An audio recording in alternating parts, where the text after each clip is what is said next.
여러분, 이제 우리 교회는 제가 이제 국제 독립교단에 들어가 있습니다. 그 대부분 다 우리 총신 신대원 우리 졸업생들이라 대부분 아마 칼빈주의를 지향하고 있습니다. 칼빈주의, 어제 이번 주 주간 오늘 나눈 말씀이 약간 예정론에 가까워요. 그러다 보니 칼빈주의를 계속 들어봤는데 칼빈주의가 비난받는 이유는 첫 번째, 성령의 은사에 대해서 너무 교만하게 대한다. 이거. 두 번째, 전도를 너무 안 한다. 그리고 막 몇 가지, 또 한 가지 있는데, 다른 교파들을 너무 무시한다. 이런 비난을 너무 많이 받습니다. 근데 저는 개인적으로 이제 늘 기도하면서 하나님께서 허락하시면, 좀 전도를 나가야겠다. 이렇게 계속 마음에 부담이 있습니다. 일주일에 한 번이라도, 노방 전도를 좀 나가야겠다. 이런, 제가 실천할 수 있어요. 꼭 하나님께서 그런 마음을 계속 주시는데, 그런 부담이 해소될 수 있기를 바랍니다. 또 하나는, 우리 교회 안에서 좀 은사들이 좀 자연스럽게 같이 나누어졌으면 하는 게 가장 큰 바람입니다. 성령에서 대신에 한 가지 좀 문제가 있습니다. 제가 성령 은사를 깊이 모르다 보니, 이렇게 약간 질서와 규모에 대해서 제가 잘 모르는 게 단점이나, 그럴지라도 성령께서 역사하심을 기대하고 우리 속에 그런 다양한 은사들이 다양하게 나타날 수 있기를 소망합니다. 여러분 거의 대부분 다 방언하시죠? 방언하시죠? 우리 이정모 집사님 아직 방언. 우리 이정모 집사님의 방언을 위하여 또 기도하도록 그렇게 하겠습니다. 자, 오늘 여러분 예정에 대해서 잠깐 좀 나누고 싶은데요. 원래 다른 설교를 준비하다가 갑자기 이 부분에 대해서 좀 어떤 일이 있어서 준비를 했었는데, 또 여러 가지 과정을 거치다 보니 과연 이게 이렇게 하는 게 맞나 싶은 생각이 들었는데, 오늘 아침까지 준비하다 보니 해야겠다는 생각이 들어서 여러분과 함께 나누고자 합니다. 여러분, 하나의 첫 번째 질문이 있습니다. 다윗이 언약궤를 너무너무 사랑했습니다. 사모했습니다. 하나님을 너무 사모했습니다. 다윗의 개인적인 삶이 주고 있는 이 교훈들은 굉장히 특별하고 독특합니다. 왜냐하면 다윗은 단순히 구약의 인물이 아니고 실제 다윗이 살아갔던 그 대부분의 삶의 모습들은 굉장히 언약적입니다. 새 언약적입니다. 복음적입니다. 그래서 다윗은 굉장히 특별한 인물이에요. 그 중에 한 사건이 이 소위 이게 언약궤를 옮겨오는 장면이 있습니다. 여러분 잘 아시죠? 원래 이 언약궤는 사울에 의해서 사무엘이 외지로 방치되면서 소위 언약궤와 왕궁 사이에 거의 분리가 돼 있었습니다. 근데 다윗은 이것을 회복시키고 싶었던 거예요. 물론 다윗은 굉장히 많은 사역을 했으나 그 중에 가장 특별한 것, 왕궁으로 하나님의 성전과 회막을 끌어들여서 왕궁의 중심에다 둔 겁니다. 바꿔 말하면 다윗의 사고방식은, 다윗은 왕이었음에도 불구하고 그의 사고방식은 이런 식의 소위 역트라이앵글을 구조하고 있습니다. 왕권을 선지자와 제사장 아래 둔 거예요. 실제 다윗은 이 사고방식을 평생 유지해 주었습니다. 그래서 다윗은 하나님께서 왕정 정치를 반대하셨음에도 불구하고 이스라엘 백성들에게 허용하신 이유는 바로 다윗의 이와 같은 정치 시스템 때문입니다. 다윗은 선지자와 제사장을 자기 왕권 위에다 둠으로써 소위 왕정 정치를 통하여 신정 정치를 확고하게 한 사람이 다윗입니다. 그래서 다윗은 굉장히 특별한 인물입니다. 바로 이 이전에 사울이 실패했던 이유는 왕정 시스템 아래 모든 것을 하부에 두고자 했던 거예요. 하나님께서 그래서 이 사울을 버리셨습니다. 근데 다윗이 어찌됐든 언약궤를 옮기려고 할 때 특별한 사건이 있었죠. 다윗이 첫 번째 언약궤를 옮기려고 할 때 하나님의 말씀에 따라서 그것을 사람들이나 제사장이 어깨에 메고 옮기는 시스템이 아니고 소를 가르다가 수레에다 싣고 옮겼습니다. 그러다 보니 소가 날뛴 거예요. 날뛴 거예요. 그러다 보니 옆에 함께 가던 우사가 지금 이 죽음의 당면에 대해서는 여러 가지 이야기들이 존재하나 어찌됐든 언약궤가 소 위에서 달구지가 막 웅크거리며 넘어지려고 하니까 우사가 잡았습니다. 그리고는 하나님께서 바로 쳐서 죽이셨는지 실질적으로는 우사가 달구지가 막 치면서 그게 넘어지면서 달구지 밑에 깔려서 거의 시체가 조각나서 죽었을 거라고 추정하는 학자들이 있습니다. 어찌됐든 우사는 그렇게 죽었습니다. 여기 질문 하나가 있습니다. 만약 우사가 언약궤를 잡지 않았으면 어떻게 됐을까요?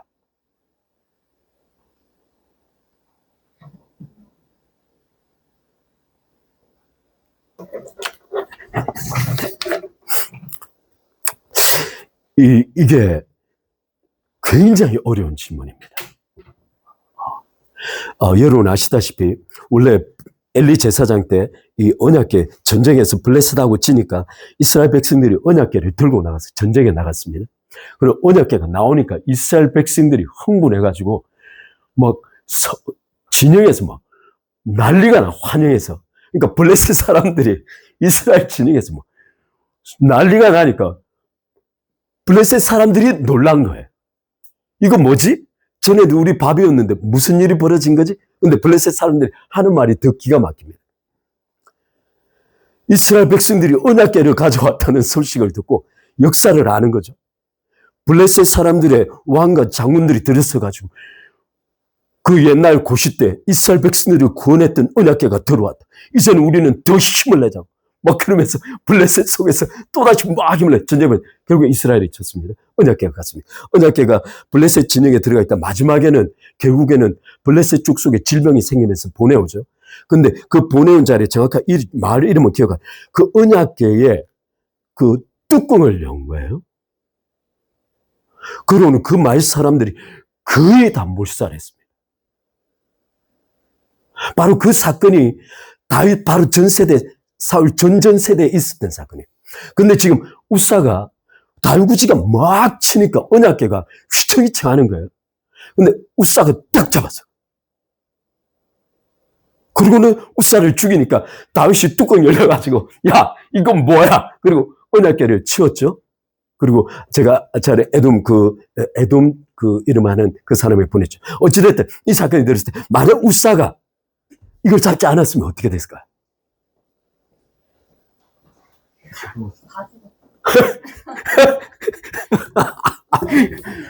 이렇게 딱 뒤집어져가지고 딱 열리는 순간 이스라엘 백성들이 지금 아마 수만 명이 나와가지고 다윗과 함께 막 춤추고 나는 다죠. 과연 그랬을까? 지금 여기 굉장히 중요한 의미가 있습니다. 우리가 상상을 하되 어디까지 상상할 것인가에 대한 문제를 지금 말하고 있는 겁니다. 인간이 여기 여러분 이게 이 우사의 언약궤와 비슷한 사건들이 굉장히 많은데 기드온이 하나님의 부르심을 받습니다. 그럼 여호와의 사자가 나서 너는 여호와의 큰 용사를 자주가 그렇게 부름을 받아서 한대. 결국엔 기드온이 여호와의 사자 앞에 제사를 드리죠. 근데 제사가 끝난 이후에 하나님께서 요구하십니다. 아세라와 바알 신상을 다 깨라고. 기드온이 낮에 할 수 없으니까 밤에 가가지고 다 깨부신 거죠. 다 깨부신. 아침에 일어났더니 마을 사람들이 바알과 아세라를 얼마나 섬기고 있었는지 지금 여기 굉장히 실은 웃지만 비극적인 장면이에요. 이스라엘 백성들 내에 바알과 아세라를 섬기고 있는데 기드온이 그걸 부셨다고 마을 사람들이 와가지고 기드온을 내놓으라는 거예요. 죽이겠다. 지금 이게 말이 안 되는 거죠. 이스라엘 민족 내에 그런 일이 벌어지고 기도를 내놓으라고 우리가 죽이겠다. 근데 여기에 아버지가 딱 들었습니다. 아버지 이름이 요아스가 딱 들었어서 마을 사람들 전체에게 공포한 말이 있습니다. 그가 말하기를 뭐라고 말하냐면 만약 바알이 신이면 이 상황 속에 그가 직접 나와서 자신을 변론하라는 거예요. 기드온을 죽이려면 너희가 나서지 말고 바알이 신이며 바알이 직접 나서서 기드온을 죽이게 하라는 겁니다. 만약 지금부터 누군가 나서서 바알을 변호하면 그를 죽여버리겠다는 거예요. 놀라운 아버지 요아스 입장에서 기발한 발상이에요. 그리고는 다 평정냈어요. 근데 이 질문 속에 굉장히 중요한 말입니다. 만약 그가 신이면 자기 스스로가 신인 걸 입증하라는 거예요.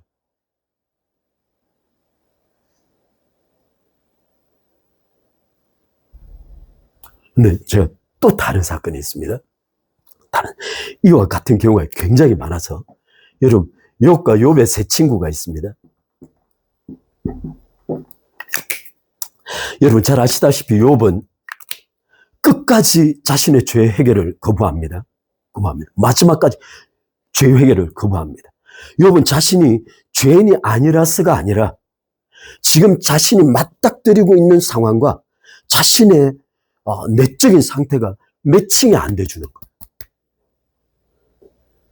따라서 욥이 당하고 있는 상상할 수 없는 상황을 욥의 세 친구들이 소식을 듣고 온 거예요. 근데 욥기서에는 뭐라고 묘사하고 있냐면 욥이 막 집안은 완전히 초토화돼서 다 죽고 와이프도 떠난 상태 속에서 욥이 기와장으로 이걸 긋고 있는 거예요. 그렇게 사랑했던 친구가 하나님 앞에 그렇게 위대한 삶을 살아왔다고 생각했던 그 친구가 지금 저기 앞에서 기와장으로 막 몸을 긋고 있는 모습이 진흙탕. 욥의 세 친구들이 4명이죠. 근데 가지를 못하고 여기서 같이 통곡합니다. 저 먼 데를 바라보고 거기서 며칠 동안을 통곡하고 가서 비로소 이야기를 시작합니다. 근데 첫 마디가 뭐냐? 욥이 3장에 가면 막 자기를 단식하기 시작합니다. 여러분 이게 뭐 나중에 이야기하겠지만 욥의 단식과 원망과 불평은 다른 개념입니다. 정확하게 언어가 구별되어 있습니다. 욥의 단식과 원망은 다른 개념입니다. 따라서 하나님께서는 욥을 단식했다고 죄 있다고 말씀하지 않으시는 거예요. 자, 따라서 어찌됐든 욥의 세 친구가 딱 들어가서 욥이 막 자신이 태어난 날부터 막 단식하면서 막 이렇게 하니까 욥의 세 친구들이 가만히 듣고 있다가 한 친구가 뚜껑 열린 거예요. 뚜껑 열려서. 그러면서 뭘 말하냐면 죄와 하나님의 벌입니다. 욥의 세 친구들은 죄와 벌을 등치우지. 지금 욥은 어떤 말을 하고 있냐면 자신이 부딪히고 있는 상황과 자신이 지금까지 지켜왔던 내면의 가치와 일치되지 않는다고 말을 하고 있는 거예요. 그렇게 되면 어떤 논리가 나오냐면 하나님께서 부당하다는 거예요. 지금 잘 들어보십시오.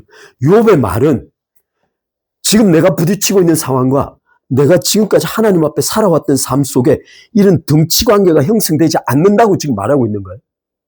근데 이 친구들은 어떻게 해석하냐면 이 말인 즉슨 하나님이 불의하다고 해석한 거예요.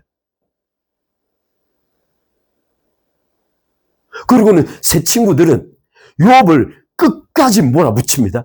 세 친구들의 논조는 무엇이냐면 너의 죄에 대한 하나님의 형벌이라는 거예요. 바로 죄와 형벌 사이에 인과관계가 있다고 주장하고 싶은 거예요. 따라서 욥의 세 친구들의 근본적 목적은 무엇이냐면 하나님이 불의하게 여겨질 수 있는 상황 속에서 하나님을 변론해 주고 싶은 거예요.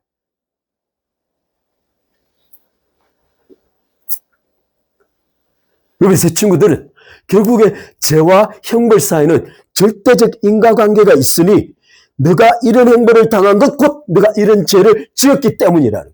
그래서 욥의 세 친구들은 욥에 끊임없이 회개를 요청합니다. 죄 해결을 요청합니다.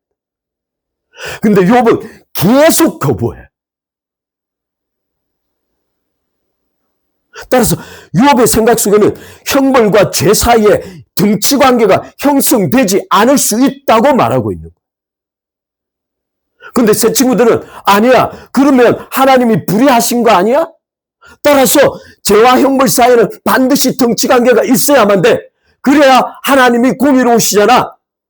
그러니까 너가 틀린 거야. 라고 계속 무려 약 30몇 장을 토론한 거예요. 지금 제 말을 이해하시죠? 지금 어떤 대화를 하고 있는지. 근데 하나님께서 40장, 맨 마지막에 한 친구가 답변하고 난 다음에 38장에 하나님이 딱 등장하셨어요. 그러고는 첫 마디가 무엇이냐면, 욥아, 지금부터 내가 너에게 물을 테니 넌 나에게 대답해봐. 라고 하죠. 지금 하나님께서 질문을 시작하신 거예요. 욥에게. 다시 한번. 여러분, 너무 욥은 상상을 초월하는 이 이야기들 많아서 하나님께서 지금 욥은 욥기서 전체를 통하여 하나님께 계속 질문 던지고 있었던 거예요. 친구들이 뭐라 하건 말건 뭐 그건 그 소리고 욥은 하나님을 향하여 이 상황을 해석해 달라는 거예요. 욥의 단식조차도 왜 하나님께서 그를 죄에 간주하지 않냐면 욥의 단식이 끊임없는 질문의 한 패턴이었어요. 하나님 왜 이렇게 하셨습니까? 하나님 왜 이렇게 하셨습니까? 심지어 욥은 어디까지 말하냐면 내가 옛날에 살 때 내가 어떻게 살았는지, 가난한 자를 어떻게 구제하며 아버지 고아들을 어떻게 구제하며 내가 어떻게 조심스럽게 하며 그들 중에 내가 어떻게 하며 저지은 자를 어떻게 가르치며 심지어 여자 보기를 돌같이 해서 어떻게 하며 내가 내 아내만 사랑하며 뭐 이런 이야기들 막 계속 내뱉을 만큼 가끔 비디오가 너무 부담돼요. 너무 이 욥이 그렇게 변론할 만큼 하나님께 계속 질문한 거예요. 하나님께서 딱 나타나셔서 지금부터 내가 너에게 질문할게. 하나님께서. 그리고는 욥에게 질문을 계속 하시는 내용이 무엇이냐면 천지를 창조하실 때 너 어디 있었니? 뜬금없는 질문을 계속 하시는 거예요. 들판에 소들이 날 그들을 누가 먹이며 누가 다스리며 누가 쫓아 막 이런 질문들을 너 보았느냐? 하마가 막 강가에 쫙 벌리고 있는데 그가 강을 그 소리에 서 있고 막 그 힘이 어디에서 나오는지 네가 아냐? 레비아단이 어디에 있는지 네가 아냐? 막 바닷속에 막 쫙 이야기하잖아. 제가 이 말씀을 드린 이유가 있습니다. 결국엔 욥은 맨 마지막에 뭐라고 고백을 하냐면 내가 지금까지 하나님에 대하여 귀로만 들어왔다는 거예요. 귀로만 들어왔다. 이 굉장히 중요한 말이에요. 귀로만 들어왔다라는 이 말의 본질이 무엇이냐면 이론적 체계화된 개념이에요. 바로 친구들의 눈조와 비슷한 개념이에요. 근데 지금 욥이 갑자기 말해 내가 귀로만 듣고 왔다. 이제 내가 눈으로 배운다. 이 눈으로 배운다는 이 말은 하나님을 직접 배웠다는 게 아니에요. 하나님께서 계속 질문하셨죠. 그 질문 내용이 뭐냐면 창조와 섭리에 관한 질문이에요. 따라서 욥이 눈으로 배운다는 이 말의 본질은 욥이 만물과 창조를 바라보는 관점이 완전히 뒤집혀져 있다는 지금.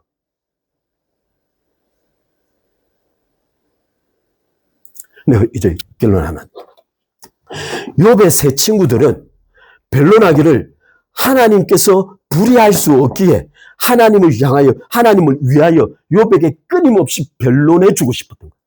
근데 갑자기 마지막에 하나님께서 딱 나타나셔서 욥이 어렵다는 거예요. 다시 한번. 죄와 형벌 사이에 등치 관계가 형성되지 않을 수 있다라는 욥의 말이 어렵다는 거예요. 그런데 정작 하나님을 변호하기 위하여 하나님이 불의로 여겨지시면 안 되니까 하나님은 반드시 공의로우셔야 하니까 하나님을 위하여 끊임없이 욥을 정죄했던 친구들을 향하여 욥이 너희를 위하여 기도하냐 하면 그에게 벌을 내리실 거라고 하나님 말씀하십니다. 바꿔 말하면 하나님께서는 욥의 세 친구들의 논조 전체를 거부해버리신 거예요. 바꿔 말하면 하나님의 의를 위해서 끊임없이 변론했던 죄와 형벌 사이의 등치관계를 성립시키고 싶었던 그 친구들의 논조 전체가 하나님 앞에 정죄되고 벌받아야 할 문제라는 거예요.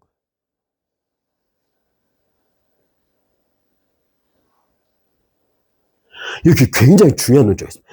이 욥의 세 친구들이 한 행동과 바알과 아세라를 위하여 칼과 몽둥이, 낫을 들고 나온 마을 사람들과 하나님의 언약궤를 보호하려고 잡았던 우사는 똑같은 짓을 하고 있는 거예요. 아버지 요시아가 만약 바알이 신이면 그가 직접 나와서 자신을 위하여 변론하게 하라. 만약 지금부터 바알을 위하여 너희가 나서서 하면 너희를 죽이겠노라고 요시아가 했던 말 정확한 그 말이에요. 하나님께서 하나님이시면 하나님 자신을 스스로 변론하도록 하는 것이 그리스도인들의 일. 그것이 가능할 수 있도록 삶을 내어주는 거예요. 근데 가끔 그 삶이 뭐냐? 욥의 삶이. 해석이 안 돼. 그런데 많은 그리스도인들이 하나님의 뜻에 의하여 그런 상황에 들어갔을 때 욥 세 친구들의 관념을 가져와서 자기를 해석하고 싶은 거예요. 내가 뭐 잘못했나 보다. 내가 뭐 문제가 있나 보다.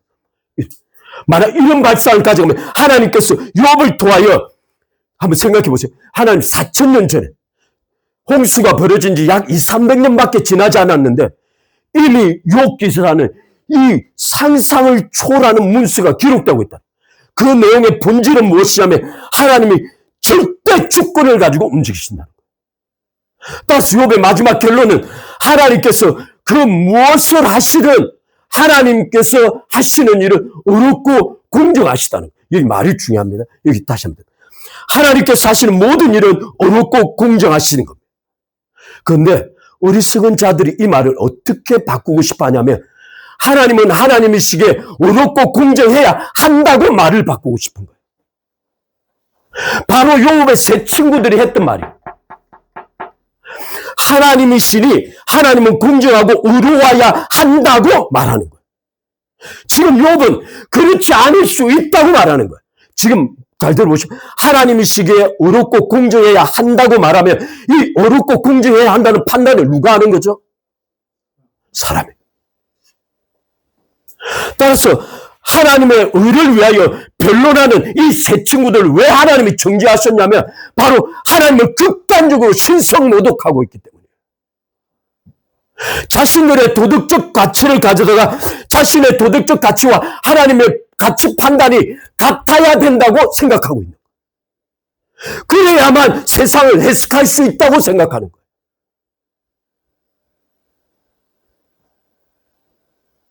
그게 아니에요. 욥은 지금 하고 싶은 말, 맨 결론이 무엇이냐면 하나님께서 하신 그 일이 무엇이든지 하나님께서 하셨기에 어렵고 공정하다는 거예요. 저 말 이해하시죠? 차이를 정확하게 하셔야 합니다. 이게 로마서 9장의 말이에요. 로마서 9장에 계속 질문이 나오는데 어리석은 자들이 이 로마서 9장에 바울이 하는 말을 이해를 못해가지고 하나님의 공정, 하나님의 의로움을 위하여 하나님을 위하여 계속 변론해주고 싶은 자들이 있어요. 우사가 되고 싶어요. 바울을 위해서 변론하는 많은 사람들이 되고 싶어하고 욥의 새 친구가 되고 싶어하는 자들이 너무 많은 거예요. 욥이 맨 마지막 이 사실을 딱 깨닫고 난 다음에 자신은 지금부터 하나님 제가 질문하겠습니다. 더 이상 하나님 제가 앞으로 여쭙겠습니다. 하나님 말씀하시옵소서. 듣겠습니다.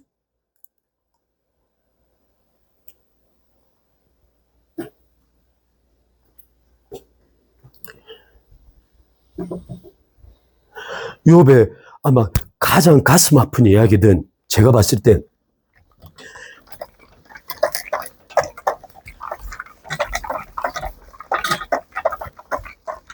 욥은 어떻게 그 고통 가운데 예를 들어 견딜 수 있었을까? 왜 욥은 꼭 하나님께 한마디를 듣고 싶어 했을까? 제 생각입니다. 다 제 생각. 근데 아이들 때문에.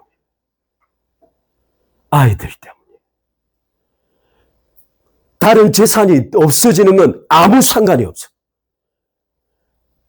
그가 동방의 최고의 부자였으나 재산이 없어지는 거, 동물이 다 죽어는 거, 집이 다 상관없어. 그러나 그 재앙 속에 죽은 11명이죠. 그 아이들의 죽음을 어떻게 해석할 것인가? 하나님 여기에 대해서는 답해 주셔야 한다. 여기에 대해서는 하나님이 답을 해 주셔야 한다는 거. 하나님의 답이 뭐냐? 아이들을 데려간 하나님은 어려우시다.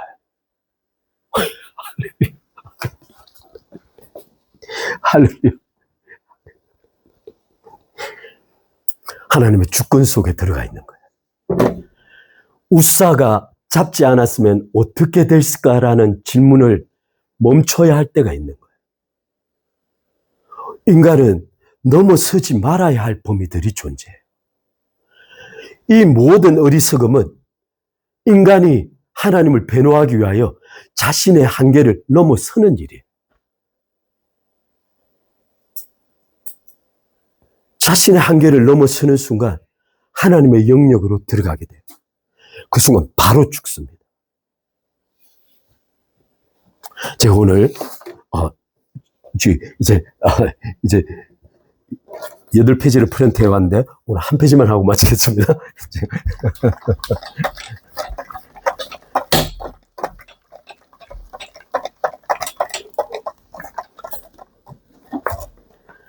여러분, 인간이 도덕적으로 타락한 것은 정말 무서운 일이에요. 상상을 초월하는 일이 인간에게 벌어진 겁니다. 지금 아까 말씀드린 이 비극 모두가 다 하나님을 향한 도덕적 판단의 욕구에서 비롯됩니다. 하나님은 어려워야 한다. 하나님은 공의로워야 한다는 거예요. 이 관념이 어디에서부터 생겼느냐? 타락에서부터, 도덕에서부터. 지난번에 금요일날 설교했지만 가인이 사장에 하나님께서 제사를 안 받으시자 화가 치밀어 올라. 그 성경 묘사에 이렇습니다. 화가 치밀어. 이 화가 제가 말씀드린 화가 치밀어오더라. 이 화가 치민다는 말 영어로 very angry라고 번역해놨어요. 근데 이 히브리어 뜻은 furious인데 이 furious라는 게 어떤 뜻이에요? 야! 이런 개념이에요. furious. 이 개념이 furious. 뚜껑 열려가지고 우리 가끔 자주 싸우시죠?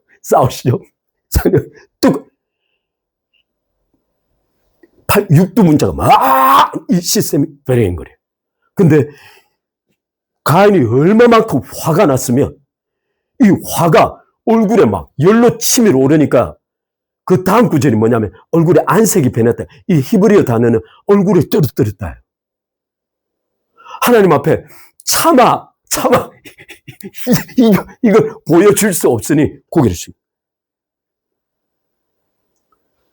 왜 그는 분노했을까요?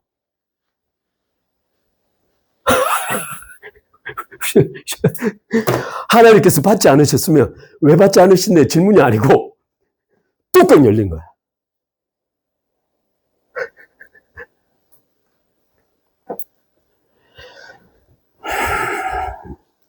이것이 우리의 도덕입니다. 이것이 우리 자신이에요.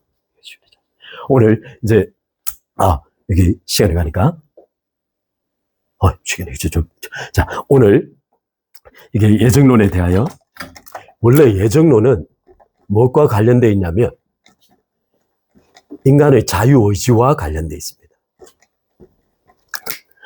여러분 자유로우십니까? 자유로우십니까? 아까 제가 말씀드린 욥의 세 친구의 논제의 뿌리가 여기에 있습니다. 죄와 형벌의 덩치 관계는 이 소위 인과관계라고 하죠. 원인과 결과 관계는 바로 여기에 근거하고 있습니다. 욥의 세 친구들은 이걸 주장하고 싶은 거예요. 근데 욥은 말하기를 이게 아니라는 거예요. 근데 제가 좀 이따 단계적으로 설명드리겠습니다. 그래서 예정론에 대한 논쟁은 아주 오래전부터 있었습니다. 성경에 어느 때부터 있었을까요? 예정론에는 우리 보통 여기 말해 약 BC 4, 5세기경에 어거스틴, 너무 유명한 사람이죠. 펠라기우스도 이제 수도승이었는데 펠라기우스와 어거스틴 사이에 굉장히 심각한 논쟁이 있었습니다. 이게 BC 4, 5세기에. 그 다음에 펠라기우스가 이단으로 정제되기로 나니까 가만히 펠라기우스 쪽이 생각해 보니까 이게 안 되겠으니까 뭔가를 좀 약간 받아들였어요. 그러면서 말하기를 하프, 반쪽짜리 펠라기우스를 들고 나온 거예요. 이것도 역시 이단으로 정제되었습니다. 근데 이 논쟁이 여기서 멈춘 게 아니고 실은 저희가 지난번에 프란시스 셰프의 그 이제 Escape from Reason이라고 이세계 도피를 닫죠. 그때 토마스 아퀴나스가 나왔죠. 놀랍게 토마스 아퀴나스는 예정론자입니다. 카톨릭 신학 대전을 쓴 토마스 아퀴나스. 근데 놀랍게 이 카톨릭은 예정론이 아니에요. 이게 아주 뭐가 뭐 이상한 게 있는 거예요. 그 다음에 나오기를 루터가 있습니다. 루터가 1500년대 초에 루터가 나와서 논쟁을 했는데 에라스무스라는 사람과 논쟁했습니다. 이 에라스무스의 책이 자유의지론인가 그래요. 이게 루터의 책은 노예의지란 책이에요. 뭔가 벌써 제목에서 뭔가 이상한 낌새가 있긴 있는 거죠. 그 다음에 바로 다음 세대에 나왔던 게 칼빈입니다. 칼빈 그 다음 세대에 나와서 둘이 한 게 알미니안입니다. 오늘 기독교의 핵심 논쟁은 칼빈과 알미니안입니다. 칼빈과 알미니안입니다. 근데 우리는 단순히 이렇게 보면 안 됩니다. 이 논쟁은 이미 어디에서부터 시작됐을까요?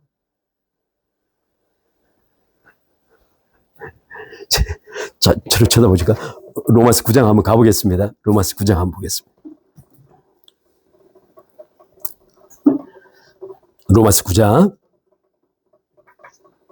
로마서 9장 19절입니다.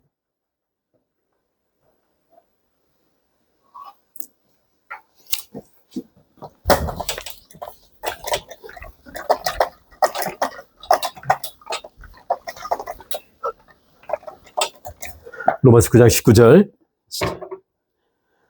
제가 읽어드리겠습니다. 혹 내게 말하기를 질문하는 거예요. 지금 로마서 전체가 수사적 의문문으로 반복되고 있어요. 바울은 의도적으로 편지를 기록하면서 자기가 들었던 받았던 질문들을 의도적으로 삽입해서 거기에 대한 답변 형식으로 복음을 설명하고 있는 거예요. 굉장히 많은 질문. 바꿔 말하면 바울의 하고 있는 질문을 이해하면 로마서를 이해한다 싶을 정도로 질문을 던지고 있어요. 그 중에 맨 마지막 9장의 질문이 무엇이냐면 뭐라고? 혹 너가 내게 말하기를 그러면 하나님이 어찌 허물하시느냐? 누가 그 뜻을 대적할 수 있냐? 라고 받은 거예요. 자, 여기 한번 거기 생각해 봅시다. 여기 질문의 의도가 뭘까? 하나님이 어찌 허물하냐? 그 뜻을 누가 대적하냐? 라고 바울이 질문 받은 거예요. 그러면 여기로 생각해. 바울이 어떤 말을 했기에 그런 질문을 받았을까요? 바울이 어떤 말을 했길래 야, 네 말대로라면 하나님이 그렇게 하셨으면 누가 하나님 뜻을 대적할 수 있어? 하나님 뜻대로 한 건데 그 사람을 죄로 벌하면 돼 안 돼? 라고 하는 말이에요. 근데 놀랍게 로마서 9장 11장은 로마서 3장의 질문과 정확하게 맥이 다 있습니다. 로마서 3장에서 바울은 4번의 질문을 던져요. 1절, 3절, 5절, 7절 4번의 질문을 던져요. 이 질문이 발생한 이유가 죄송합니다. 너무 어려워지죠. 그냥 막 계속 하겠습니다. 이 4개 질문이 있어요. 모르시죠? 괜찮아. 4개 질문이 왜 4개 질문이 갑자기 나왔냐면 바울이 1장 18절에서부터 2장 20몇 절까지인가? 이 속에서 바울이 어떤 논쟁을 했냐면 야, 이방인들 다 죄인이야. 다 죄를 범했어. 한 사람도 예외 없이 하나님의 진노 아래 있어. 피할 수 없어. 그들은 하나님의 진노를 통한 심판이 예정돼 있어. 끝났어.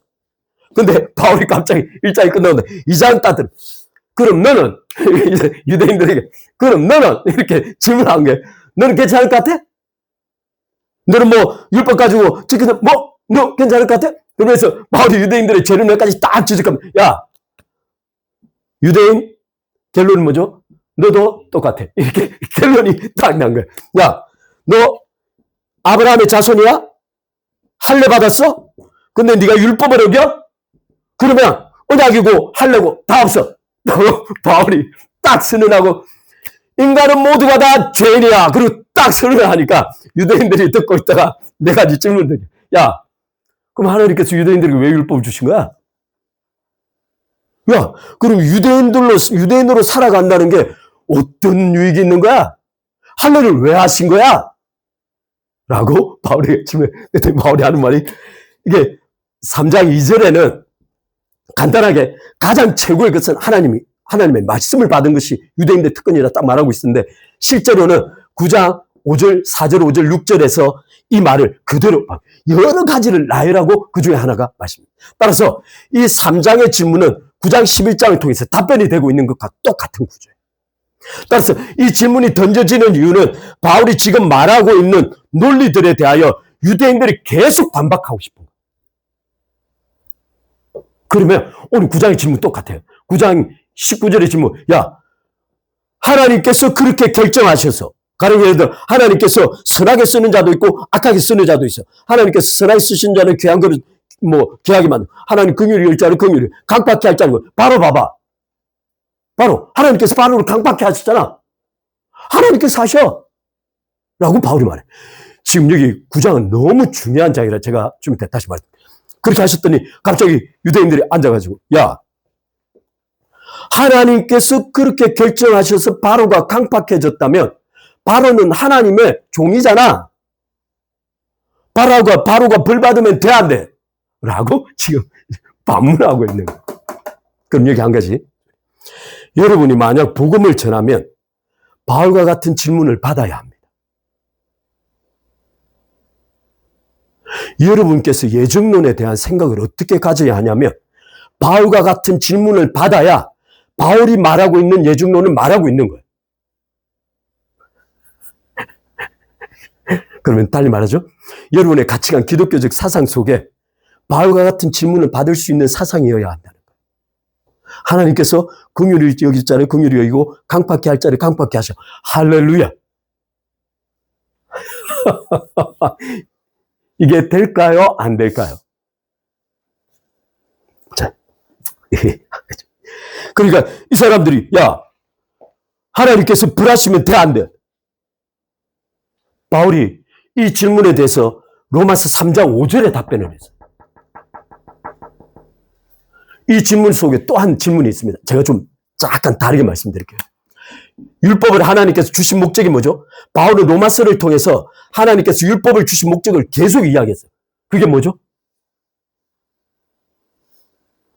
지금까지 죄 지식을 주는 거예요. 죄 지식을 주는 거예요. 죄 지식을 줘서 죄를 깨닫게 하는 데 목적이 있죠. 근데 이게 로마서 7장으로 들어가면 더 심각해. 로마 7장에 보면 바울이 극단적으로 이야기해버려요. 뭐라고 말하죠? 죄가 심히 죄가 되게 하려고. 바꿔 말하면 우리 속에 있는 죄가 심히 죄가 돼. 바꿔 말하면 죄가 자기 능력을 극단적으로 발휘할 수 있도록 율법을 주셨다는 거예요. 바울이 그렇게 말하니까 유대인들이 또 다른 논리가 나오는 거예요. 야, 그러면 유대인들은 죽으라 율법을 지키려고 그랬어. 진짜 하나님이 율법을 주셨으니까 목숨을 걸고 율법을 지키려고 했던 거야. 하나님 그렇게 명령하셨으니까. 그래서 유대인들은 율법을 열심히 지키기 위해서 약 613가지의 율법을 약 10,000가지의 전통과 유전을 만들어내고 그렇게 해서라도 지키고 싶었어. 근데 결론이 뭐냐? 예수님을 십자가에 못 박았어. 율법의 주제자를 십자가에 못 박았어. 야, 바울, 네 논리대로만 율법을 이런 목적으로 주었다 그러면 유대인들이 율법을 지키다가 이렇게 된 건 당연한 결론 아니야? 하나님께서 왜 우리에게 비난하고 욕을 하시는 거지? 라고 말을 하는 거예요. 여러분, 뭐라고 답변하시죠? 그러려고 만들었다. 성령. 율법이. 여러분, 이게 고민이 돼야 합니다. 왜냐하면 로마서가 이걸 이야기하고 있기 때문에 그런 고민을 하셔야 돼요. 자.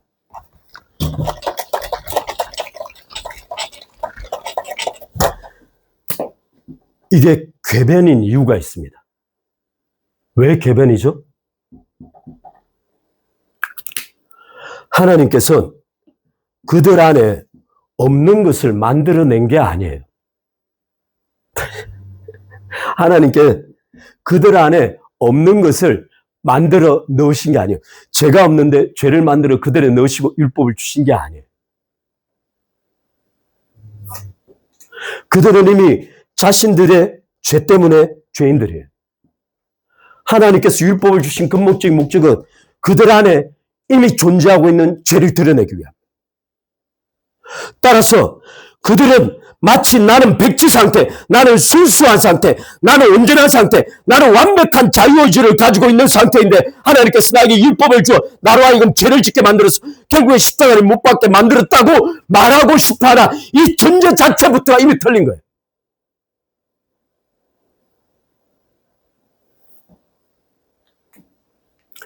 하나님께서는 그들 안에 이미 도살해서 사망 가운데 있는 그들에게 사망의 실체를 보여주고자 하신 거예요. 그래서 바울은 말하기를 말씀을 받은 것이 그들에겐 특권이라는 거예요. 왜냐하면 그 말씀을 정직하게 보았다면 다윗이 되었을 거라는 거예요. 다윗은 자기네 죄를 보는 순간 바로 똑같은 논리에서 죄를 보았어요. 그런데 다윗은 전혀 달리 반응했어요. 하나님께서 만약 정말 제사를 원하셨으면 내가 수천 번을 드렸을 거라. 그런데 내가 바라보니 다윗이 말하기를 나는 정확하게 내 죄가 내 앞에 있고 하나님 앞에도 있으니 하나님이 옳으십니다. 나를 죄인으로 규정하는 하나님께서 옳으시다라고 말하는 거예요. 그걸 말하기를 하나님이여 나는 태중에서 이미 죄인으로 출생하였으니 나는 근본이 죄인이요 죄를 짓는 것이 내 직업입니다. 그러므로 하나님이여 나를 고쳐 주옵소서. 주여 주의 성령으로 나를 고쳐 주옵소서. 지혜 주옵소서. 씻어 주옵소서. 정결 물 열몇 번을 반복해서 하나님께 기도하고 있는 거예요. 그래서 말하기를 하나님께서 원하시는 건 상한 심령이요 통회하는 마음이라고 말했던 거예요. 그들은 똑같은 말씀을 받았으나 그들은 예수 그리스도의 십자가를 못 받았어요. 다윗은 전혀 달리 말해. 바꿔 말하면 이 말씀을 정직하게 받았다면 그들은 다윗이 되었을 거예요. 그래서 놀랍게 바울은 로마서 3장 4절에서 다윗의 시편 51편 바로 여기를 끌어들여서 다윗은 자기 스스로 고백했다는 거예요. 내가 잘못했다는 거예요. 하나님께서는 옳으시다는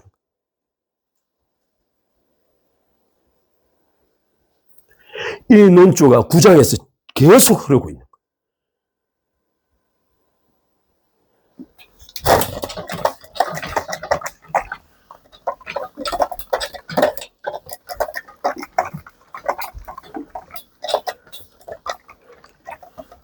따라서 이 예정론과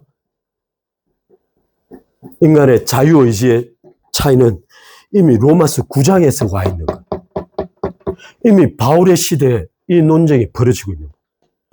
심지어 이걸 역으로 거슬러 올라가면 욥과 욥의 세 친구도 거의 똑같은 지금 논쟁을 하고 있는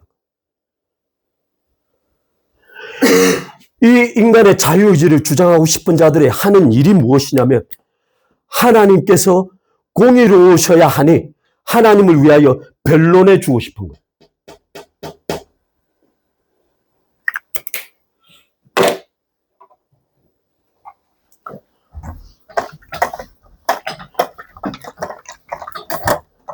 이 문제를 타락을 이해하지 못하면 이 문제가 해결되지 않습니다.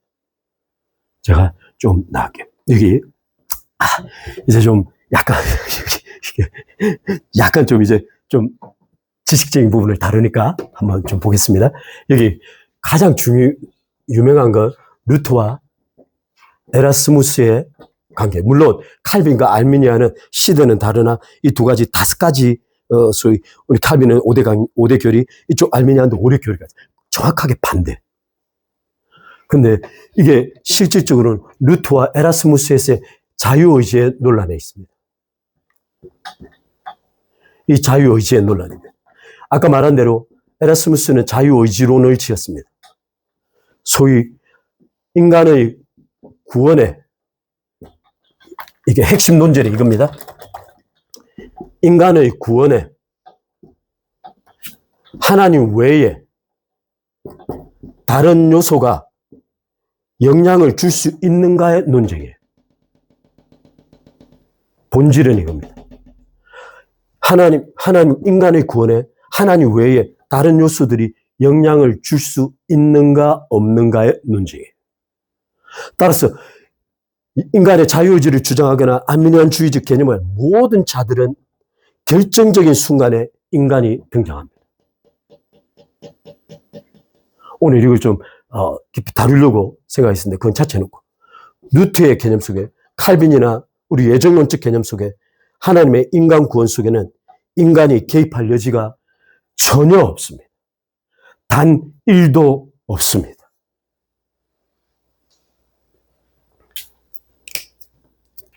자, 이제 이 문제를 좀 다뤄볼게요. 제가 좀 약간 지식적인 부분들이라 제가 약간 도표를 그리면서 잠깐 이거 도표만 오늘 그리고 마칠게요. 아까 어거스틴과 펠라기우스 사이에 논쟁이 벌어졌는데 이 논쟁이 왜 벌어졌냐면 이 어거스틴이 시를 하나 발표했어요. 뭐 발표했기보다 시를 하나 불러서 공식적으로 이야기하게. 근데 그 시가 뭐냐면 제가 좀 적겠습니다. 영어로 command what 대문자 you would grant what you command. 이게 좀 command what you would라고 돼 있는데 grant what you command 이렇게 돼 있습니다. 이 말인즉슨 어떻게 정확한 개념을 번역하기 힘듭니다. 근데 여기 뭐라고 돼 있냐면 주께서 뜻하신 것을 명하시고 주께서 뜻하신 것을 명하시고 여기에 이제 would라는 단어가 아까 헬라 텔로스라는 소위 하나님의 뜻이 들어가는 게 will이 들어가는 게 하나님의 뜻하신 것을 command 명령하시고 여기서 끝났으면 되는데 어거스틴 뭐라고 하느냐면 what you command 그 명령하신 것을 grant 허용하옵소서라고 나온 거예요. 이해가 되시나요? 이해가 안 되시죠? 이 말의 본질인 즉슨 하나님께서 뜻하신 것을 코멘드 하시면 펠라기우스는 어떤 논제를 가지고 있냐면 하나님께서 뜻하신 것을 명령하시면 그 명령은 인간이 수행해야 한다. 근데 갑자기 어거스틴이 하나님의 뜻을 명령하셨는데 인간이 수행하는 것조차 하나님께서 그란트 허락해 주어야 한다는 거예요. 그 갑자기 펠라기우스가 이건 뭐야? 뚜껑 딱 열린 거야. 너 어거스틴의 인간론, 너 인간론은 뭐야? 너 자유의지가 있는 거야? 그러면서 말 나온 게 있어요. 제가 잘 말해요. 뭐라고 말하냐면 하나님께서 인간에게 율법을 주신 것 또는 도덕을 주신 것 무엇 때문이다?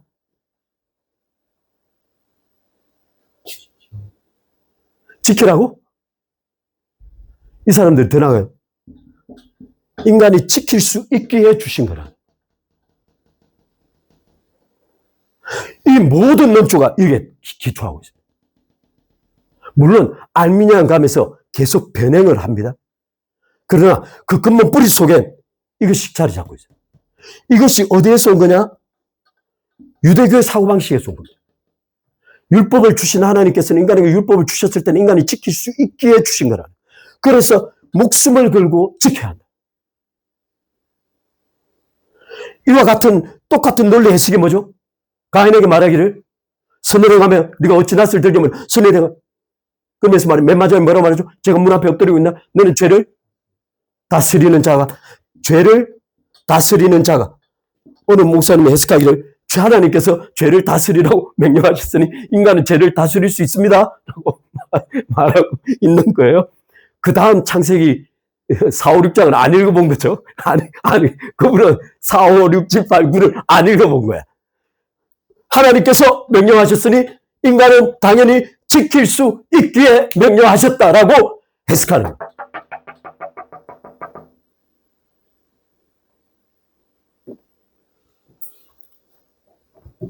근데 이제 이 펠라기우스는 어디까지 가버리냐면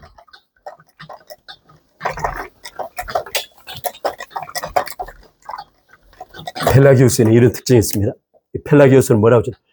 첫 번째, 원죄는 없다요. 이제 하나하나 좀 따져갑시다. 이 시간이 가더라도. 원죄가 뭐죠? 오리지널 신입니다. 근데 이 오리지널 신은 많은 사람들이 생각하기를 아담이 범했던 죄라고 생각하는데 그게 아니죠. 원죄는 그게 아니에요. 아담이 범했던 죄는 로마서 5장 12절로 21절에서 계속 여러 단어로 표현됩니다. 여러 한글에는 범죄, 그 범함, 불순, 뭐 이렇게 해석하고 있는데, 여기 영어에서는 예를 들면, the trespass라고 해석되거나, the transgression이라고 해석되거나, the offense라고 해석되거나, the violation이라고 해석되거나, 이 아담이 범죄했던 범죄 행위를 여러 단어로 설명하고 있어요. 근데 이게 오리지널 씬 개념이 아니에요. 이 오리지널 씬 개념은 아담이 자신의 the trespass, 그 범죄를 통하여 아담에게 초래된 일체의 변화들이 있어요. 제가 지난번에 여러분 항상 생각할 때, 많은 신학적으로 해석할 때 아담이 범죄를 통하여 초래된 변화를 늘 로마서 5장 12절로부터 21절로 생각을 했어요. 이게 무슨 단어냐면 대표성과 증가에 대한 문제. 대표성과 증가 개념은 예를 들어 내 안에 실존적으로 생긴 변화가 아니고 법적인 문제가 초래됐다는 거예요. 그래서 늘 그렇게 다루어서 로마서 전반부를 그렇게 해석하면서 후반부를 못 넘어간 거예요.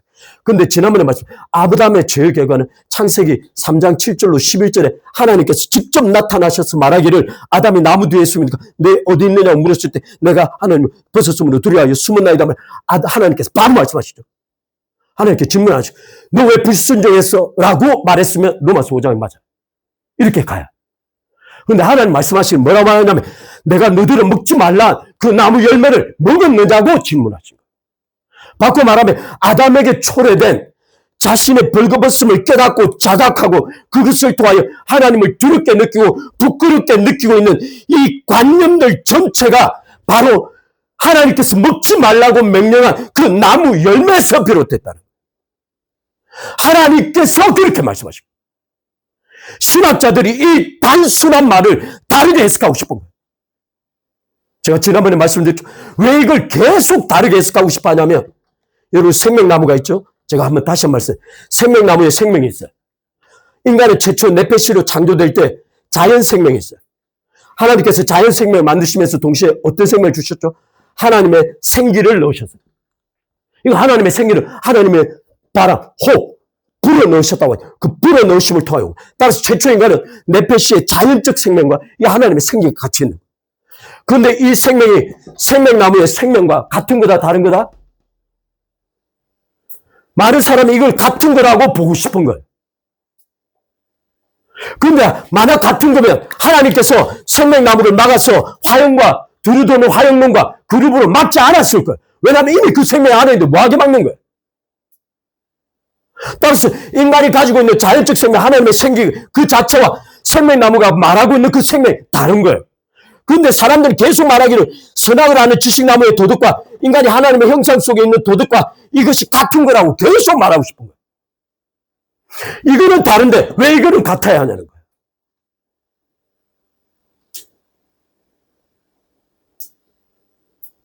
따라서 이 논리를 끌어가니까 계속 성경 전체가 해석이 안 돼주는 거예요. 심지어 오늘 하이즈라는 구약학 목사님 뭐라고 그랬냐면 이 하나님의 형상은 기존의 신학자들이 해석하던 내적 가치가 아니라는 거예요.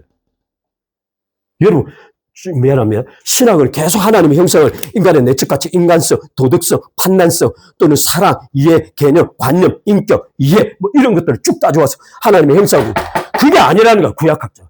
이게 정확하게 말하기를 in the image of God이라는 이 단어의 핵심 본질은 바로 외적 형상, 구조라는 거예요. 바로 이 대표성의 목적이 있다는 거예요. 이렇게도 해석할 수 있다는 거예요. 물론 절대적인 게 아니에요. 왜냐하면 이렇게 주장하니까.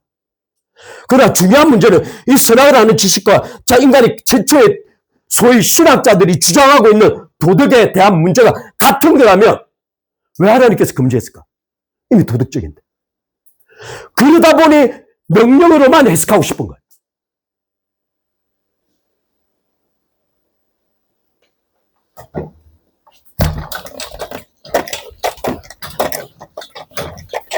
그러니 어떤 논리가 나왔냐? 바로 펠라기우스라는 이 사람이 야 원죄 없어. 그냥 아담은 지 죄로 죽은 거야. 나는 그래서 의지적으로 완전한 자유의지를 가지고 있어. 하나님의 은혜 없이도 나는 율법을 성취할 수 있어.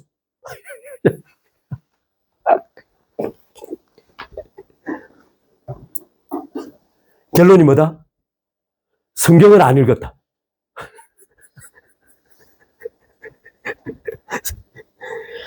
제가 좀 비웃어요. 죄송합니다. 이게 제가 계속 웃어 죄송해요.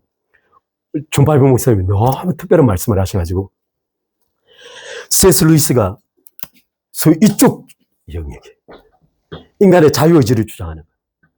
C.S. 루이스가. 그렇게 좋아하는 C.S. 루이스. 물론 제가 다 알지 못해. C.S.는 워낙 천재적이라 그 사람은 어떻게 평가하지. 근데 존 바이블 목사님이 아마 세계에서 C.S. 루이스 책을 제일 많이 했어요. 그러니까 미친 거지. 존 바이블 목사님이 C.S. 근데 C.S. 루이스가 이 인간의 자유의지를 주장하는 거예요. 그래서 누가 독자가 C.S. 루이스는 이렇게 말해서 인간의 자유의지가 있다고 하는데요. 하면 틀린 게 아니까 이렇게 존 바이블 목사님 편지를 보낸 거예요. 그랬더니 존 바이블 목사님이 막 웃으면서 C.S. 루이스 내가 그러지 말라 그랬죠. 막 이러면서 막 답변을 한 거예요. 뭐라고 말씀하시냐면 C.S. 루이스의 치명적인 문제가 있다. 우리 모든 기독교인들은 반드시 성경 중심으로 가야 한다. 그런데 C.S. 루이스는 계속 필로소피, 철학을 중심으로 성경을 해석하고 싶었던 거예요. 그의 상당한 논조. 그래서 미어 크리스티아니티라는 순전한 기독교도 굉장히 비판이 많아요. 기독교를 정확하게 표현하지 못한다고 그래서. 존 바이블 목사님 하신 말씀이에요. 익스포지션은 어떤 뜻이냐면 성경을 해석하다 이런 뜻이에요. 해부하여 해석하다. 그래서 주석을 달다. exegesi라는 해석, 주석 뭐 이런 개념. C.S. 루이스는 성경을 좀 봤어야 한다는 거예요. 제가 펠라기우스 성경을 봤어야 한다는 말이 그 말이에요. 따라서 펠라기우스 이렇게 주장하자마자 바로 정죄되었습니다. 바로 정죄되었습니다. 어떻게 해서? 로마서 9장에 바로 정죄되었습니다. 근데 펠라기우스가 정죄되고 난 다음에 반펠라기우스주의가 등장했어요.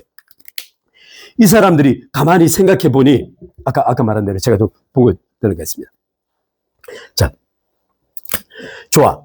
오거스틴 당신의 말대로 은혜가 있긴 있는 것 같아. 은혜 좋아. 은혜가 있긴 있어. 은혜가 있긴 있어. 그리고 인간은 약간 타락도 한 것 같아. 좋아. 그건 인정하자. 그래서 인간은 부분 타락했어.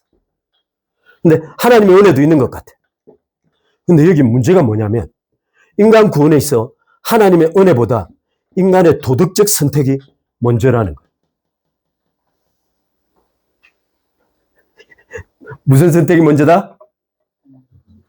도덕적 선택입니다. 자, 여러분 한 가지 물어봅시다.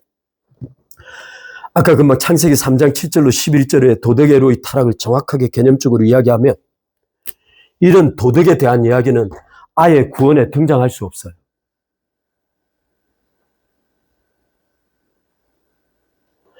도덕이라는 말 자체가 구원의 조건으로 등장할 수 없다는 거예요. 왜냐하면 선악을 아는 지식이 결국 선과 악을 나누는 이 개념 자체가 타락의 결과이기 때문에. 그래서 제가 지난번에 또 반복해서 죄송합니다. 가인에게 말씀하시기를 네가 선을 행하면 왜 얼굴을 들지 못하겠느냐고 말씀하셨죠. 이 선이 뭐라고? 야타브라고. 야타브인데 이 비슷한 단어가 똑같은 토브라는 단어. 여기에서 영어 사전 번역이 뭐냐면 굿. 사전적 정의 굿. pleasing 기쁘게 하는 거. glad 기쁨이 되는 거. 또 go well with라는 단어가 있어요. 이 go well with가 굉장히 독특한 단어인데 위치가 잘 맞아서 잘 어울리고 있다는 뜻이에요. 근데 선을 행하면이라고 딱 번역하는 순간 거의 대부분의 학자들이 모랄리티로 가버려요. 도덕으로 가버려요. 그렇다면 어떤 논리가 되냐면 요한복음 3장, 요한일서 3장 12절에 가인이 아벨을 죽인 이유는 바로 그가 포메로스라는 악한 자에게 속하여 있기 때문이라고 말씀하시고, 바꿔 말하면 가인은 존재 문제 때문에 살인한 거예요. 요한일서 3장 12절. 그러면 가인은 존재 문제 때문에 살인했는데 정작 하나님께서 너 도덕적으로 바르게만 행하면 내 앞에서 온전할 수 있다고 하나님이 그렇게 말씀하신다고 생각하는 거예요, 인간들이. 나의 존재적 소속을 안 바꾸고도 내가 도덕적으로 올바르면 하나님 앞에 설 수 있다고 계속 말하고 싶어 한다는 제가 응분에 죄송해요. 그런 건 없어요.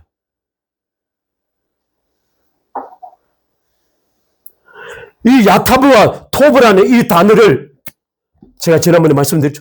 이 pleasing, glad, go well with라는 이 말의 정확한 뜻이 뭐냐면 바로 소속이에요. 소속. 존재의 문제라는 거예요. 지금 가인에게 하나님 말씀이 너의 존재와 소속을 분명히 하라는 거예요. 아벨이 도덕적으로 완전했기 때문에 그의 제사가 받아진 것이 아니에요. 연락된 것이. 아벨은 철저하게 양을 죽이고 그를 죽여서 속죄의 제물처럼 하나님께 올려드렸어요. 왜냐하면 아벨은 자신이 도덕적으로 온전치 못함을 알았기 때문에 도덕을 통하여 하나님께 가는 일이 없기 때문이에요. 그런데 하나님께서 이쪽에서 선을 행하면 놔둘 이 선이라는 걸 해석하면서 도덕으로 끌고 왔어. 걔도 아벨조차도 제사를 통하여 하나님께 가서 연락되어졌는데 도덕적 선을 통하여 하나님께 갈 수 있다고 해석해야 한다는 거예요. 사람들이. 그럴 수 없어요. 그래서 이 야탑이라는 단어를 놀랍게 BC 300년, 150년 중에는 70인역이 번역되죠.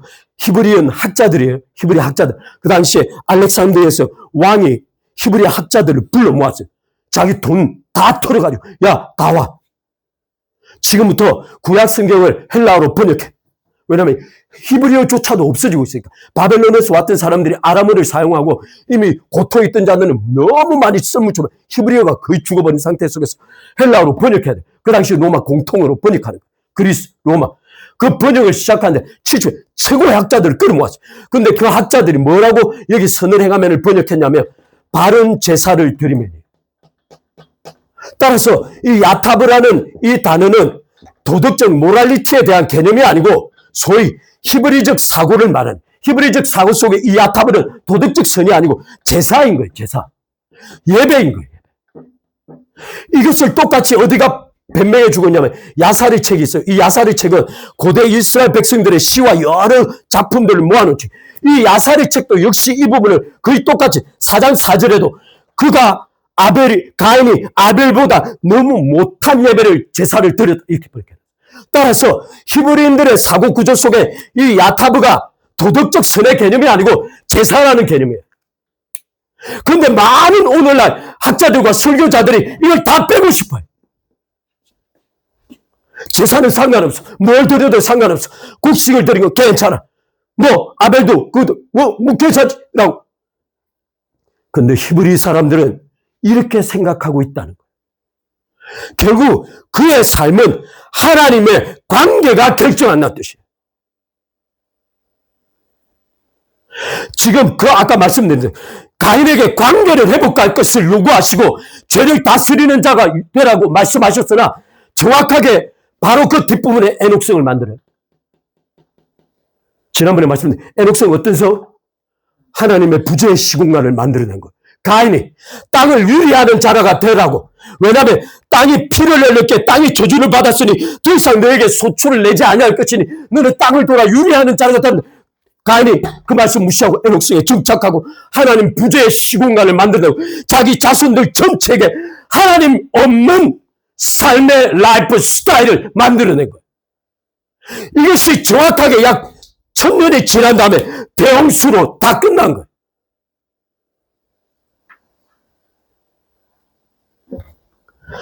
도덕은 반드시 그렇게 치닫도록 되어 있습니다. 왜냐하면 도덕은 인간이 통제할 수 있는 지식이 아니에요.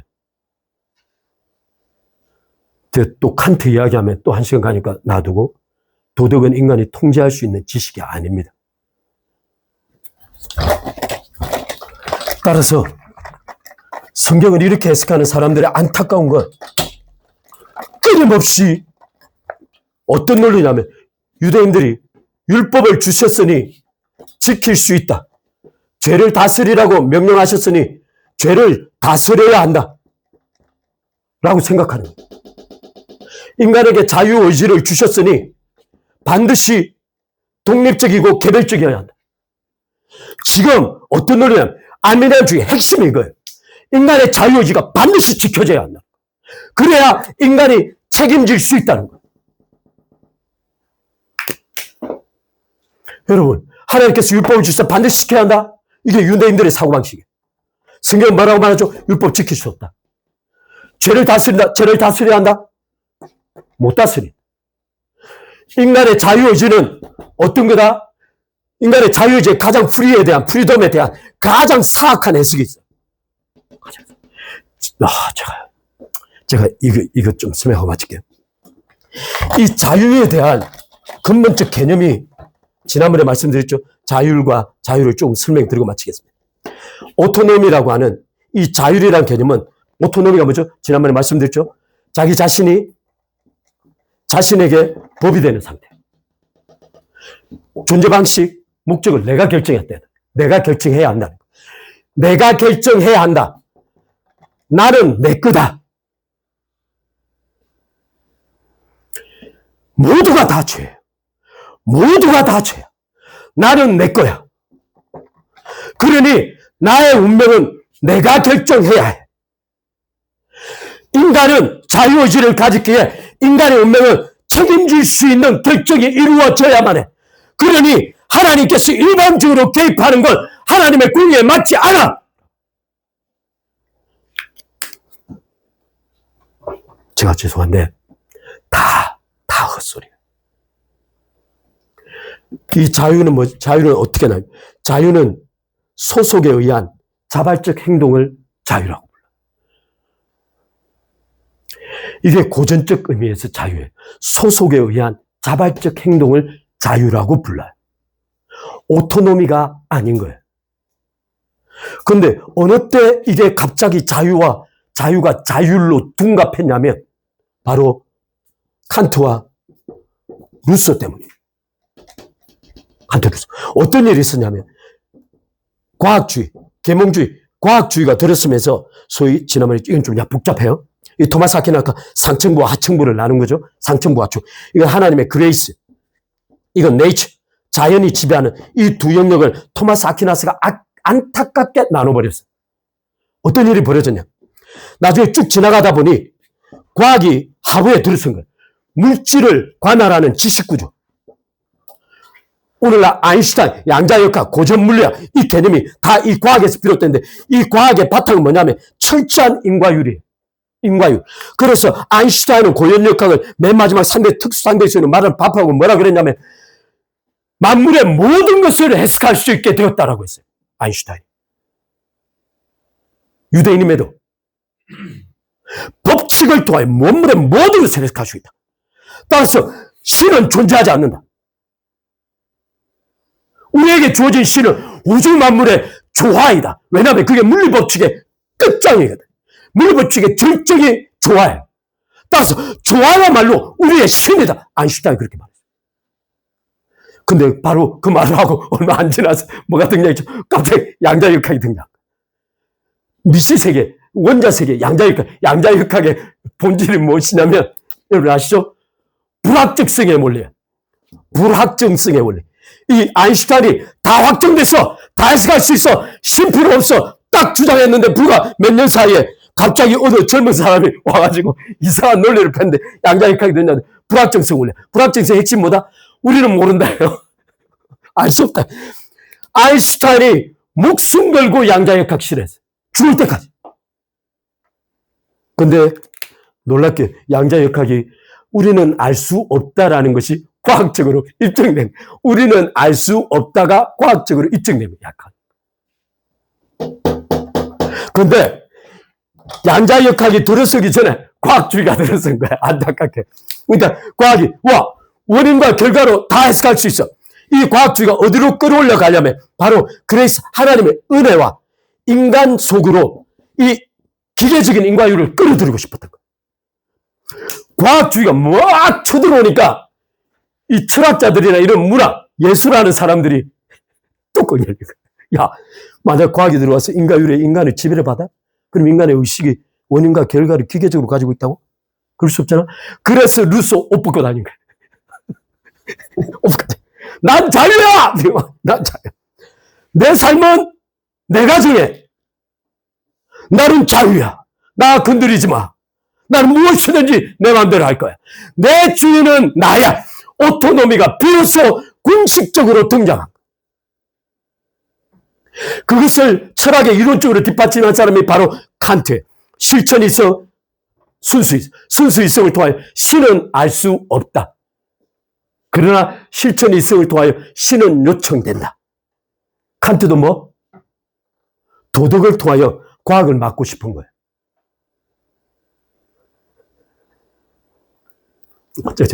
왜 이러면 이게 지금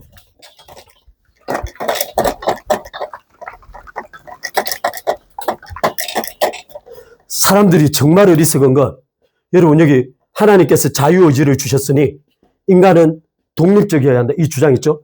이 율법을 끌어올게요. 율법을 하나님께서 유대인들에게 주셨어요. 유대인들은 어떻게 생각했냐면 당신이 하나님의 아들이야? 좋아, 아들 해. 근데 율법은 지켜. 유대인들의 말 들어보세요. 율법이 있어. 당신 하나님 아들이야? 좋아. 너 율법 지켜. 안식일 지켜. 네가 뭔데 안 지키는 거야?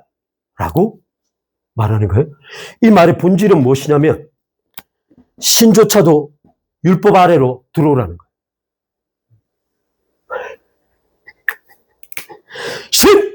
율법 당신이 주셨죠? 완벽한 하나님의 의. 하나님도 의 안으로 들어오세요. 하고 말하고 싶었던 거예요. 근데 이런 유대인들에게 갑자기 예수님께서 뭐라고 말씀하시죠? 산상수훈을 딱 들이댄 거예요. 산상수훈. 야! 유대인들 다 일로 와. 너 율법이 완벽한 하나님의 의라고? 그럼 내 말 한번 들어봐. 산상수훈을 말씀. 이렇게 해서 유대인들이 뚜껑 열린 거예요. 근데 산상수훈을 말씀하실 때, 계명을 말씀하실 때 예수님께서 하신 말씀이 있어요. 뭐라고 말씀? 내가 율법을 폐하러 온 것이 아니오 완전케 하려면. 이게 바울이 했던 로마서의 논조와 똑같아. 먼저 그들이 했던 말을 끌어오는 거예요. 너희들 내가 율법을 파괴한다고 생각하지? 내가 죄인들하고 친구하고 그들과 같이 밥 먹고 그들 집에서 자고 그들과 어울리고 그 배를 따먹고 이렇게 한다고 내 율법을 파괴한다고 생각하지? 지금부터 내 이야기 들어봐봐. 율법은 이런 거야.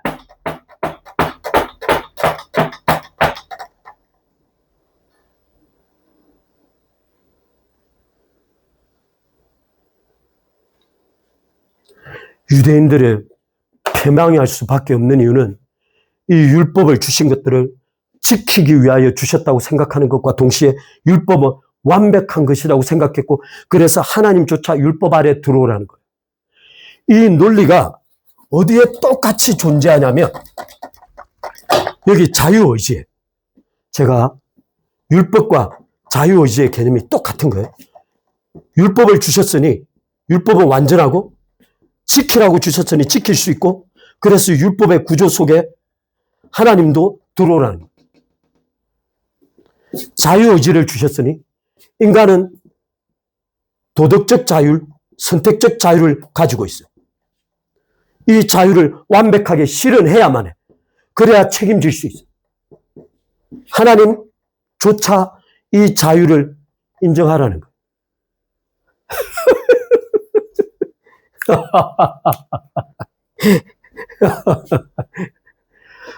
하나님 자유를 주셨으니 인간의 100% 순수한 자유는 지켜져야 합니다. 라고 말하고 싶은 거예요.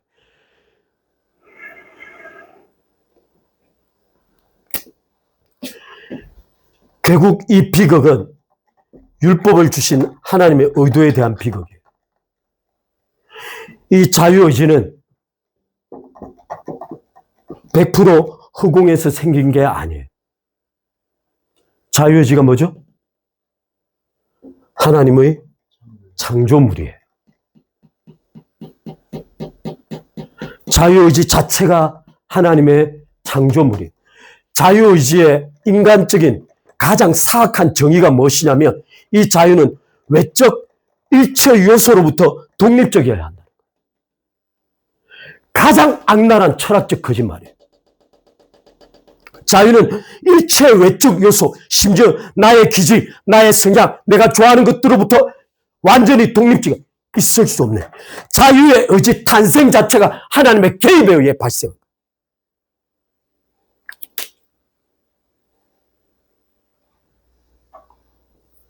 따라서 하나님에 의해 개입에 의해 발생한 그것을 가지고 하나님을 배제시키려고 하는 거예요. 따라서 이들에게 자유의지를 마치 하나님의 주권조차 개입할 수 없는 완전한 공백의 영역처럼 간주하고 싶어요. 절대 그래. 자유의지 자체가 하나님의 창조물이에요. 하나님의 외적 개입에 의해 있어요. 이들은 믿음이 하나님의 선물이라는 걸 인정하고 싶어 하지 않아요.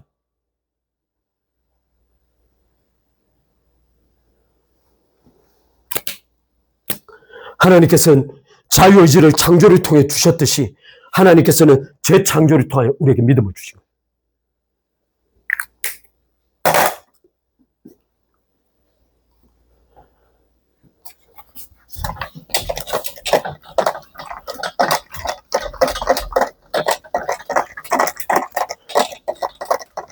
모든 것이 하나님의 절대적인 주권이고 절대적인 은혜.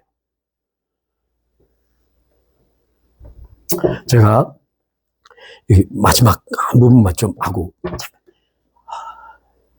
이 부분만 잠깐 하고 마치겠습니다. 제가 원래 오늘은 5가지 다 다루는데 여기 오늘 여기 제가 이 부분을 좀 마치고 가겠습니다. 사무엘상 3상 23장에는 어떤 사건이, 그냥 성경 안 보셔도 됩니다. 사무엘상 23장에 어떤 사건이 기록되어 있냐면 이게 제가 그릴라라는 성읍에 23장 1절에서부터 쭉 스토리가 정해집니다. 갑자기 블레셋 사람이 쳐들어와요. 그릴라를 점령했어. 근데 다윗이 블레셋 사람들이 점령했다 그러니까 도망치던 다윗이 뚜껑 열린 거야. 뚜껑. 자기가 다윗은 도망가면서도 하나님과 하나님 백성 생각밖에 안 돼. 그러니까 하나님께 여쭈어요. 다윗이 하나님 갈까요? 하나님 가. 근데 옆에 있던 그 군사들이 지금 블레셋 군사가 몇 명인지 알고 거기 가냐고. 지금 죽으려고 앉아있어요. 라고 말하니까 다시 다윗이 여쭈어요. 2번째 여쭈습니다. 하나님께 똑같은 말씀. 가라. 그래서 군사들을 설득해서 갑니다. 그리고는 이 그릴라 도시를 블레셋에서 완전히 쳐내고 회복시켜 구원해냅니다. 근데 어떤 일이 벌어지냐면 이때 그 아비아달이라는 제사장이 이 에봇을 가져옵니다. 여러분 이 이야기가 스토리가 굉장히 중요해서 가라 그래서 갑니다. 그랬더니 사울이 이 이야기를 듣고 와 다윗이 그릴라에 들어가서 꽉 막혀있네. 야 가면 잡는 거네. 뭐에든 지네 이렇게 생각하고 내려오려고 준비하고 있는 거예요. 그래서 다윗이 그 이야기를 듣고 에봇을 가져와서 하나님께 여쭙습니다. 2가지를 여쭙습니다. 뭐라고 말하냐면 첫 번째 사울이 내려올까요? 2번째 이 그릴라 사람들이 나를 버릴까요? 하나님께서 말씀하시기를 내려온다는 거예요. 그리고 이 사람들이 나를 버릴 거라는 거예요. 그래서 다윗은 즉시 군사를 빼서 빠져나갑니다. 근데 놀라운 사실은 사울이 내려오지 않습니다. 그릴라 사람들도 다윗을 버리는 일이 없어졌습니다. 여기 굉장히 중요한 질문이 있습니다. 여기 하나님께서는 지금 예지를 보여주고 계신 거예요. 예지. 여러분, 예지가 예정이 아닌 거예요. 왜냐하면 이 2 사건, 사울이 내려올 거야? 맞아, 내려올 거야. 그래 사람들이 버릴까요? 버릴 거야. 이건 하나님의 예지예요. 근데 이 예지를 들은 다윗이 즉각 빠져나가자 이 예지는 사실로 된 게 아닙니다.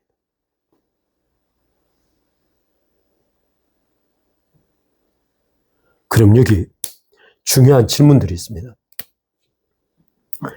이 모든 상황을 이끌어가고 있는 주체는 누구일까요?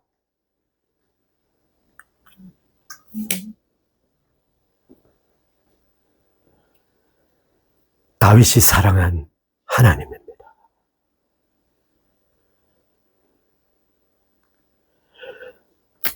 여기 다윗의 군사들, 그릴라의 도시 성읍 사람들, 사울, 이 모든 사람들의 특징이 있습니다. 자기 자신의 의지에 따라 행동하는 겁니다. 근데 여기에 변화를 가져오는 사람이 있습니다. 하나님께 끊임없이 여쭙는 사람입니다. 인간의 자유의지, 하나님의 통치 안에 있을 때 하나님의 예정이 되지 않게 만들 수 있습니다. 인간의 자유의지는 하나님과의 관계성 속에서만 위대한 일을 만들어낼 수 있습니다. 하나님과의 관계를 벗어나면 그것이 그 무엇이든지 소속된 악한 자의 일입니다.